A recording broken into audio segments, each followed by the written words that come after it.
Okay, so I made it on my evening walk, everybody. It was a busy night of school stuff, functions, and we went to go see a movie. That movie, I think it's called The End of Oak Street or something. It's the one with the dinosaurs.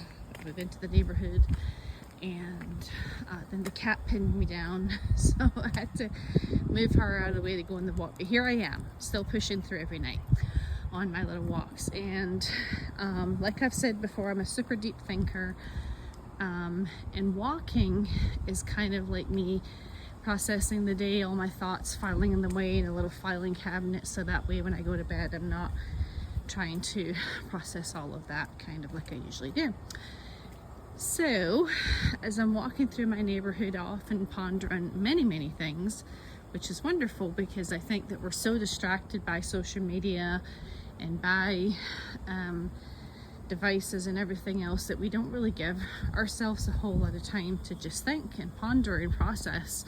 So for me, it's very cathartic and healthy, and I'm really enjoying this routine and this part of my day or my evening. It's truly rewarding in many ways. But anyways, as I was walking this evening, I had this thought that went back to my youth, and I remember something happened within our kind of youth program, and the youth pastor had gotten a clothes peg, or in America we call it a clothes pin, and had clipped it onto all of our clothes. And as he did so, he kind of, not in a scary way, but just said that God is always with you, right? Like wherever you go, God is with you. He goes before you, beside you, all of that good stuff. And he's not there to shame or condemn you or to make you feel guilty, but rather to walk with you, to try to keep you in his path and in his ways, because he knows what's best for us, right? And so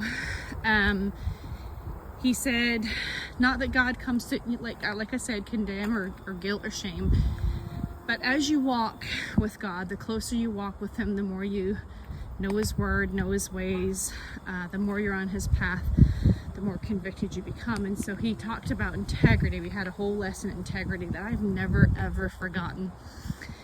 And he reminded us that integrity is doing the right thing even when nobody's watching.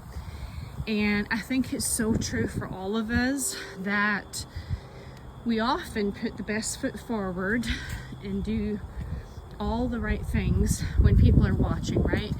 And then behind closed scenes, we may behave or act a different way. I don't know about y'all, I've been guilty of that in my life.